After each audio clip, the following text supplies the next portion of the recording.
আসসালামু আলাইকুম এভরিওয়ান।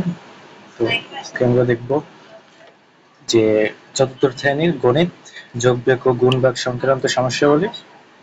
তো দেখেন, সোহেল 230 টাকা দিয়ে একটি মুরগি কিনলো, এরপর সে 60 টাকা দিয়ে ডাল, 40 টাকা দিয়ে সবজি কিনলো। সোহেল মোট কত টাকা খরচ করলো তা গাণিতিক বাক্যে প্রকাশ করবে।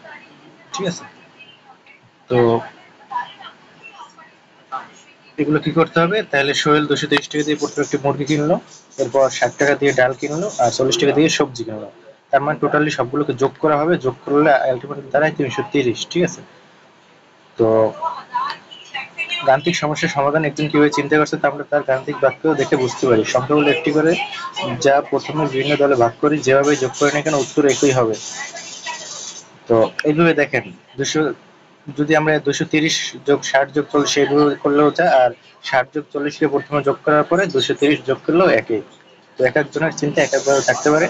নেক্সট, রিতার কাছে 820 টাকা ছিল, তিনি তার মেয়েকে 260 টাকা, ছেলেকে 240 টাকা দিলেন। তো রিতার কাছে এখন কত টাকা আছে তার হিসেব গাণিতিক বাক্য।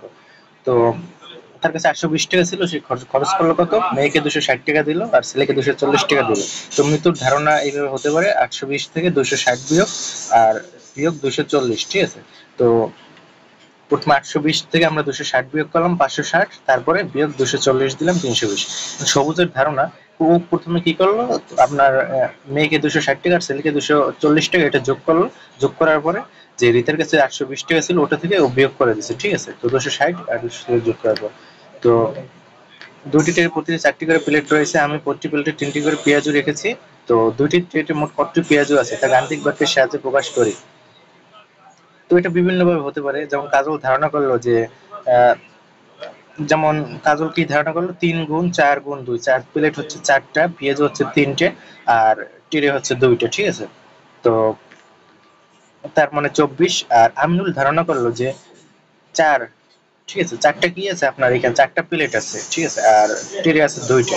তো ও প্রথমে কি করলো? 4 গুণ 2, ঠিক আছে, তো 4টা প্লেট আর 2টা ট্রে, তো 4 গুণ 2 করলো। এরপর ও 3 দ্বারা, মিষ্টি যেহেতু 3টে করে আছে, 3 দ্বারা গুণ করলো 24টি পেঁয়াজ। তো কাজল প্রথমে একটি প্লেটে কতটি পেঁয়াজ রয়েছে তা খুঁজে বের করেছে, যেমন 3 গুণ 4। আর আমিনুল প্রথমে মোট প্লেটের সংখ্যা খুঁজে বের করলো। তো কাজল কি করলো? যে আপনার আহ, কতটি পেঁয়াজ রয়েছে তা খুঁজে বের করলো। ঠিক আছে, আর আমিনুল কি করলো? প্লেটের সংখ্যা খুঁজে বের করে পেঁয়াজের সংখ্যা দিয়ে গুণ করেছে। আর কাজল কি করলো? যে পেঁয়াজের সংখ্যা বের করে প্লেট আপনার টেরের সংখ্যা দ্বারা গুণ করেছে। ঠিক আছে, তো এইভাবে ম্যাথ গুলো বিভিন্ন ভাবে করা যায়। তো কখনো কখনো এই নিয়মগুলো আমাদের সহজভাবে হিসাব করতে সহায়তা করে। চলো আমরা পরবর্তী সমাধানগুলো করার চেষ্টা করি। সমাধান করো। ঠিক আছে, তো একই ম্যাথ, এই যে 128 যোগ 92 যোগ 8 যোগ করলে এইভাবে করা যায়। আবার 92 যোগ 8 এটা আগে যোগ করে আর তারপর 128 যোগ দিলে ওই একই হয়। এগুলো আমরা করানোর সময় ইনশাল্লাহ দেখতে পাবো। তো আবার বিয়োগের ক্ষেত্রে 928 বিয়োগ 375, এটা আগে বিয়োগ করে তারপর 125 বিয়োগ দিলে যায়। আবার 375 আর 125 যোগ করার পরে 928 থেকে বিয়োগ দিলে একই। ঠিক আছে, তো একটি পেন্সিল বক্সের দাম 150 টাকা। 750 টাকা দিয়ে তুমি এরকম কয়টি পেন্সিল কিনতে পারবে? তো একটি পেন্সিল বক্সের দাম 150 টাকা, তো 150 টাকা দিয়ে পেন্সিল বক্স কেনা যায় একটি, আর 750 টাকা দিয়ে তাহলে কয়টি কেনা যায়? ঠিক আছে, লৌকিক নিয়মে এই ম্যাথগুলো করা যায়। তো এগুলো আমরা সামনে দেখবো ইনশাল্লাহ। একটি বাক্সে 100 টাকা দামের একটি ব্যাট ও 50 টাকা দামের একটি বল রয়েছে। তো 750 টাকা দিয়ে তুমি এরকম কয়টি বাক্স কিনতে পারবে? তো একটি বাক্সে 100 টাকা দামের একটি ব্যাট আর 50 টাকা দামের একটি বল রয়েছে। তো 750 টাকা তুমি এরকম কয়টি বাক্স কিনতে পারবে? তাহলে বাক্সে কি আছে? একটি ব্যাট আছে আর একটি বল আছে, আর টোটাল দাম 150 টাকা। ঠিক আছে, তো 150 টাকায় পাওয়া যায় একটি বাক্স, তো 750 টাকা দিয়ে কয়টি বাক্স পাওয়া যায়? শেষ। গাণিতিক বাক্সগুলোর জন্য নিজের মতো করে গল্প তৈরি করে এবং সমস্যাগুলো সমাধান করো। যেমন 200 টাকা, যেমন এটাই আমরা বলি, আমাদের বাগানে 200টি গোলাপ গাছ রয়েছে, আমার মা 150টি, বাবা আর 70টি গোলাপ গাছ লাগালেন। এখন আমাদের বাগানে মোট কতটি গোলাপ গাছ রয়েছে? ঠিক আছে, তো এইভাবে এই হিসাবগুলো করা যায়। এবার বন্ধনীর ব্যবহার। ঠিক আছে, প্রতি ব্যবহার কিভাবে করা হয় দেখেন, যে এখানে কি আছে দেখেন, প্রতিটি সিঙ্গারার দাম 6 টাকা এবং আমার কাছে 100 টাকা একটা নোট রয়েছে। আমি 10টি সিঙ্গারা কিনে কত টাকা ফেরত পাবো? তাইলে প্রতিটি সিঙ্গারার দাম কত? 6 টাকা। 100 টাকার একটি নোট রয়েছে, আমি 10টি সিঙ্গারা কিনে কত টাকা ফেরত পাবো?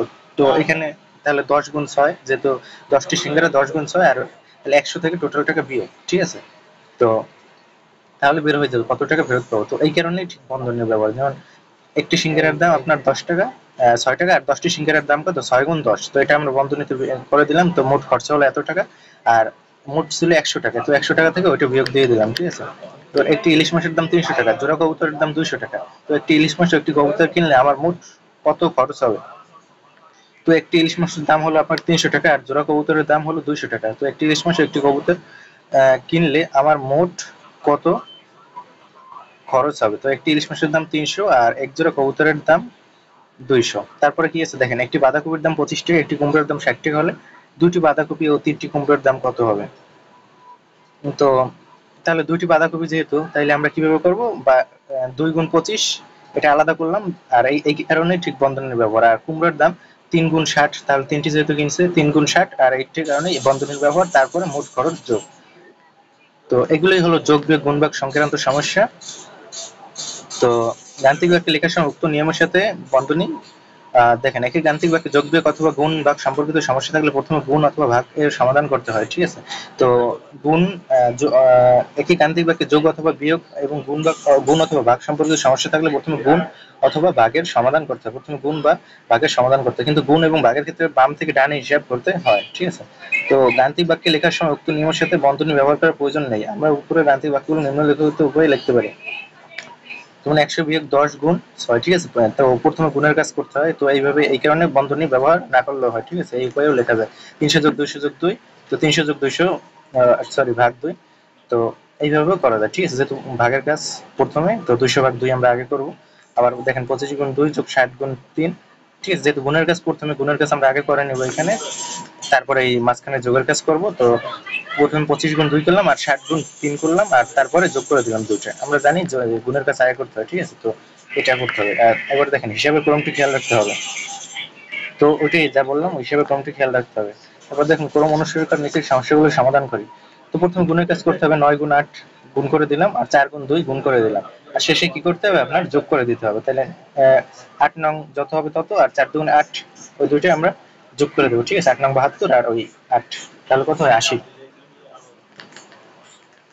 আবার এখানে দেখেন বিয়োগ ভাগ গুণ, যেটার কাছে আগে করতে হবে ওটার কাছে আমরা আগে করবো, ঠিক আছে। যেমন এটা আছে 9 গুণ 2 8, 4 গুণ 2, এটা বললাম। তো এখানে দেখেন ভাগের কাজ 1 নম্বরে করতে হবে, ভাগের কাজ। তো 8 ভাগ 4 মানে 2। এরপরে 2 নম্বরে আমরা কি করব? 2 নম্বরে আমরা গুণের কাজ করব, ঠিক আছে। তো ভাগ আগে, তারপরে কি গুণ, ঠিক আছে। তো গুণ করার পরে তারপরে আমরা বিয়োগের কাজ করব। তো এখানে কি আছে? বিয়োগ আছে, গুণ আছে গ নম্বরে। তো এখানে আমরা কি করবো? আগে গুণের কাজ করবো, গুণের কাজ আগে।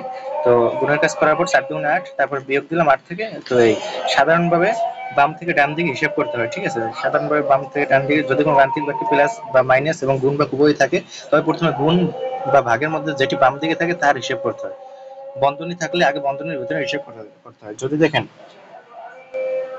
বন্ধনী থাকে, তাহলে আগে বন্ধনীর ভেতরে হিসাব করতে হবে। আর যদি গুণ আর ভাগ থাকে, যেটি বাম দিকে থাকে তার হিসাব করতে হয় আগে, ঠিক আছে।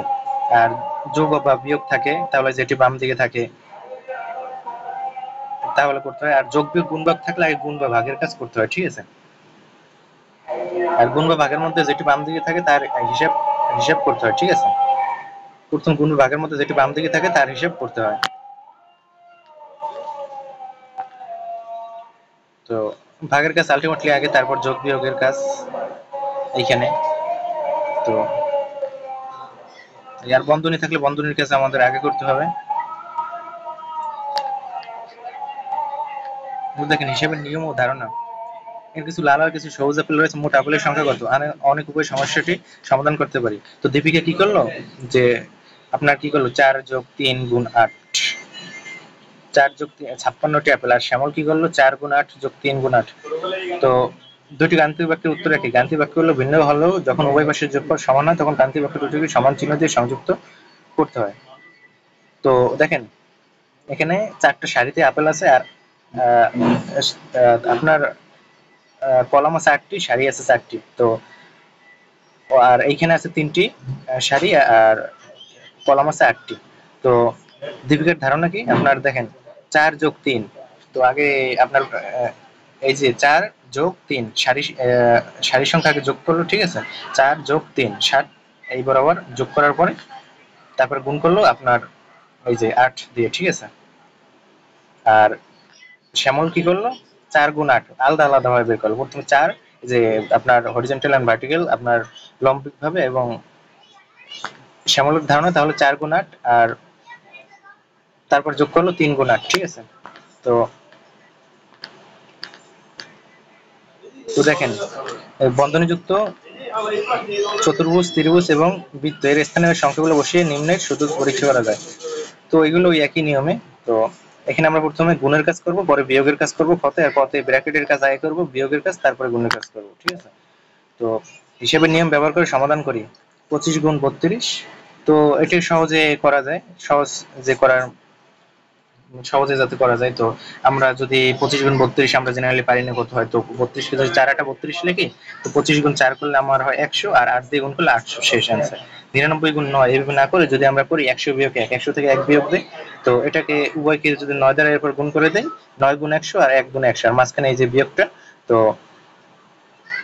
9 গুণ 100 মানে 900, আর 9 গুণ 1 মানে 9, তো 900 বিয়োগ 9 আমরা আলটিমেটলি বের করে ফেলতে পারি 891। ঠিক আছে, তো তো এখানে বিকল্প এই যে 25 গুণ 16, তো 16 কে আমরা 4 4 16 লিখতে পারি, 4 25 100 গুণ 4 400।